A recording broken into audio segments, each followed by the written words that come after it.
இதயம் புரட்சித் தலைவி அம்மாவோடு 36 ஆண்டு காலம் உடனிருந்து நல்ல அரசியல் அனுபவம் பெற்றவர்.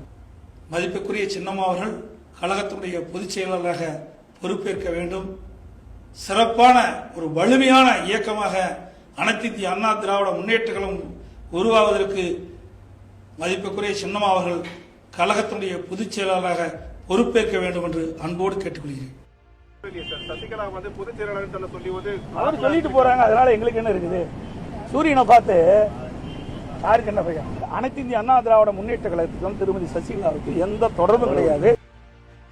பார்புகள பாடியிட பாண்டிய நாடு தந்திட்ட பாசமிகு பொக்கிஷம் அன்பு அண்ணன் OPS அவர்களுக்கும் ஒரு கண்ணில் தூசி விழ மறுகண்ணும் கலங்குவது போல, இடக்கரத்துக்கு இடையூறு என்றால் வழக்கரம் வந்து அதனை தடுப்பது போல, ஒரு தாய் வயிற்றிலே உதித்திடாவிட்டாலும் கழகம் என்கிற ஓர்கொடியில் ஒன்றாகி வந்த உடன்பிறப்புகள் நாம் என்னும் உணர்வுகளை 1.5 கோடி தொண்டர்களும் உருவாக்கி ஆட்சி கட்சி என்கிற அழகிய தேருக்கு அச்சாணியாக இருந்து வழி நடத்துகிற தமிழகத்தின் துணை முதலமைச்சர் அண்ணன் OPS அவர்களே,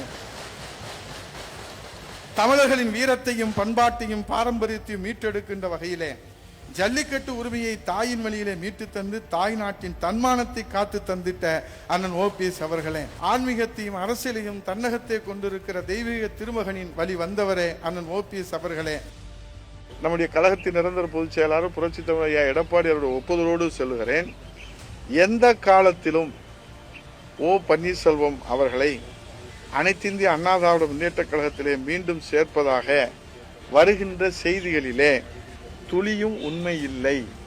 புரட்சி தலைவி அம்மா அவர்கள் ஆட்சி பொறுப்புக்கு இருந்த போதெல்லாம் ஒரு உயர்ந்த நிலையத்திலே புரட்சி தலைவி அம்மா அவர்கள் வைத்து முதலமைச்சராகவும் புரட்சி தலைவி அம்மா அவர்கள் மரியாதைக்குரிய பன்னீர்செல்வம் அவர்களை அமர்த்தி அழகு பார்த்தனர். அப்படி அழகு பார்த்திருக்கிறார் என்று சொன்னால் திரு பன்னீர்செல்வம் அவர்கள் புரட்சி தலைவி அம்மா இடத்திலே எவ்வளவு விசுவாசமாக, எவ்வளவு உண்மையானவராக, எவ்வளவு மரியாதை உடையவராக அவர் செயல்பட்டிருந்தால் புரட்சி தலைவி அம்மா அவர்கள் தொடர்ந்து ஒரு உச்ச இடத்திலேயே வைத்திருப்பார். அப்படிப்பட்டவரை தான் ஒரு மூன்றாந்தர அரசியல்வாதியை போல திரு ஜெயக்குமார் அவர்கள் கருத்து சொல்லுகிறார்கள். பன்னீர்செல்வம் அவர்கள் தன் சுயநலத்தை பூர்த்தி செய்து கொள்வதற்காக இவர் எப்படி அண்ணா திராவிட முன்னேற்ற கழகத்தினுடைய இயக்கத்தை ஒன்றிணைவோம் வாருங்கள் என்று சொல்வதற்கு எந்தவிதமான அருகதையும் இல்லாத ஒரு நபர் திரு பன்னீர்செல்வம் அவர்கள். சின்னம்மா இல்ல எங்களோட அம்மா, சின்னம்மா இல்ல எங்களோட அம்மா, எங்களுடைய அம்மா, எங்கள் அம்மா, எங்கள் அம்மா இந்த தமிழ்நாட்டுடைய முதலமைச்சர் ஆகும், அவர்தான் உறுதி. சசிகலா என்பவர் யார்? அம்மா வீட்டில் வேலை செய்து வந்தவர்கள், ஒரு உதவியாளர். அம்மா இல்லை, அம்மாவோட அவருடைய வேலையும் முடிஞ்சு போச்சு. உலகத்திலே பயங்கரமான ஆயுதம் எது?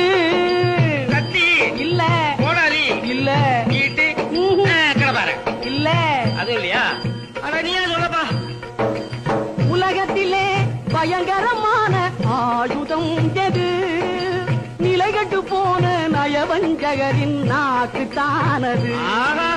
நிலைகட்டு போன நயவஞ்சகரின் நாக்குத்தானது.